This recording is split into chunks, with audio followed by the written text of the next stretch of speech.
Welcome back, Ms. Carlson, to Brittany Bennett's Right Orbit Race. Patient preparation, confirm patient's identity in 3 ways. Wristband or paperwork, ask the patient to state their name and date of birth. If female, confirm the last menstrual cycle date. You'll also confirm with the patient to make sure that the imaging order is correct before imaging the patient. Make sure to shield the patient with the appropriate lead shield. Make sure to remove all jewelry, metal, and area of interest. Remove all wigs and other hair accessories. IR size is 8 by 10. IR orientation is landscape. IR location is wall bucky or table bucky.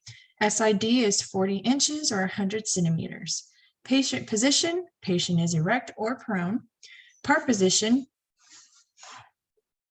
sorry, I realize that I have not changed screens.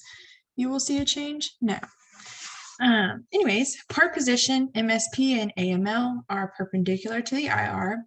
Rotate the head 37 degrees toward the affected side. Patient's chin, cheek, and nose will touch the bucky.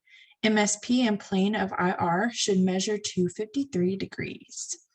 CR location enters 1 inch superior and 1 inch posterior to TEA, which means top of the ear attachment exiting affected orbit. In this case, it was the right one. CR angulation, there is none. Collimated fill size, for this one I used 2.0 by 3.5. Visual of appropriate marker location, right marker just outside the orbit of interest. KVP range for real patient is 75. Instructions for patient for exposure. Ask the patient to not move from position. Ask the patient to take a deep breath in, blow it all the way out, stop breathing, and then take the image on expiration.